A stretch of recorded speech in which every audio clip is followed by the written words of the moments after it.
Doctor ಹೇಳಿದ್ರಲ್ವಾ ಬಿಸಿಲಿನ ಧಗೆಗೆ ಹಿತ ಸುಸ್ತಾಗಿದ್ದಾಳೆ ಅಂತ. ನೋಡು ಅವಳು ಬರೀ ಬಿಸಿಲಲ್ಲಿ ಆಟ ಆಡ್ತಾ ಇರ್ತಾಳಲ್ವಾ, ಅದಕ್ಕೆ ಅವಳು ಸ್ವಲ್ಪ ಬಾಡಿ ಡಿಹೈಡ್ರೇಟ್ ಆಗಿದೆ. ಇವಾಗ ಡಾಕ್ಟ್ರ್ ಅವಳಿಗೆ ಗ್ಲೂಕೋಸ್ ಕೊಟ್ಟಿದ್ದಾರೆ. ಅವಳೊಂದು ಸ್ವಲ್ಪ ಹೊತ್ತರಲ್ಲೇ ಎದ್ದು ಕೂರ್ತಾಳೆ ನೋಡು. ನೀನು ಸಮಾಧಾನ ಮಾಡ್ಕೋ, ಏನು ಟೆನ್ಷನ್ ತೊಗೊಬೇಡ. ಇಲ್ಲ ಬಾಸು, ಪುಟ್ ಮೇಡಮ್ಗೆ ಒಂದು ಚಿಕ್ಕ ತೊಂದರೆ ಆದ್ರೂ ನನ್ನ ಮನಸ್ಸಲ್ಲಿ ತಡೆಯೋಕ್ಕಾಗದೇ ಇರೋ ಥರ ಸಂಕಟ ಆಗುತ್ತೆ. ಅವಳು ಈ ಪರಿಸ್ಥಿತಿಲಿ ನೋಡೋಕೆ ನನ್ನಿಂದ ಆಗ್ತಿಲ್ಲ ಬಾಸು. ಇತ್ತೀಚೆಗೆ ನಮ್ಮ ಮನೇಲಿ ವಿಚಿತ್ರ ಘಟನೆಗಳು ನಡೀತಾನೆ ಇದೆ. ಹಾಗಿರುವಾಗ ನೀನು ಪ್ರತಿಯೊಂದಕ್ಕೂ ಆತಂಕ ಪಡೋದು ಸಹಜನೇ. ನನಗೆ ಅರ್ಥ ಆಗುತ್ತೆ ದುರ್ಗಾ.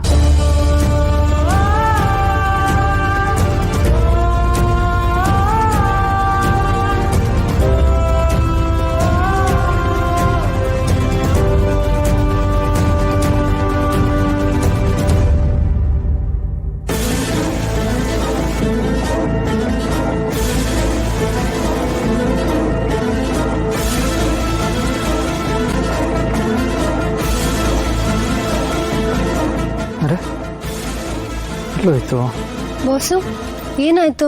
ಏನ್ ಹುಡುಕ್ತಿದ್ದೀರಾ? ಅದು ವ್ಯಾಲೆಟ್ ಎಲ್ಲೋ ಇಟ್ಟಿದ್ದೀನಿ, ಸಿಗ್ತಾ ಇಲ್ಲ. ಯಾವುದೋ ಒಂದು ಪೇಮೆಂಟ್ ಮಾಡಬೇಕಿತ್ತು, ಕಾರ್ಡ್ ಎಲ್ಲ ಅದರೊಳಗೆ ಇದೆ.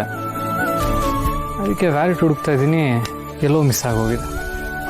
ಬಾಸು, ಒಳಗಡೆ ಕಬೋರ್ಡಲ್ಲಿ ಇರಬೇಕು, ಒಂದ್ಸಲ ನೋಡಿ. ಇಲ್ಲ ದುರ್ಗಾ, ಅಲ್ಲಿ ಇವಾಗಿನೂ ಹುಡ್ಕೊಂಬಂದೆ.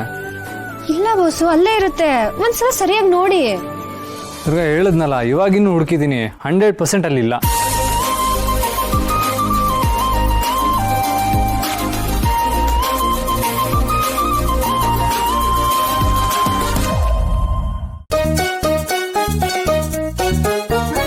ಬಾಸು,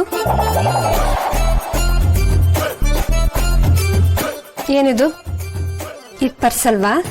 ಏನ್ ದುರ್ಗಾ, ಮ್ಯಾಜಿಕ್ ಮಾಡೋದು ಕಲ್ತ್ಬಿಟ್ಟಿದ್ಯಾ? ಅಲ್ಲ, ನಾನು ಇಷ್ಟೊತ್ತು ಅಲ್ಲೆಲ್ಲ ಹುಡುಕಿದ್ದೀನಿ, ಅಲ್ಲಿರಲೇ ಇಲ್ಲ. ನೀನೇ ಎತ್ತಿಟ್ಬಿಟ್ಟು ಇವಾಗ ಅಲ್ಲಿತ್ತು ಅಂತ ಸುಳ್ಳು ಹೇಳ್ತಾ ಇದೀಯಾ? ಬಾಸು,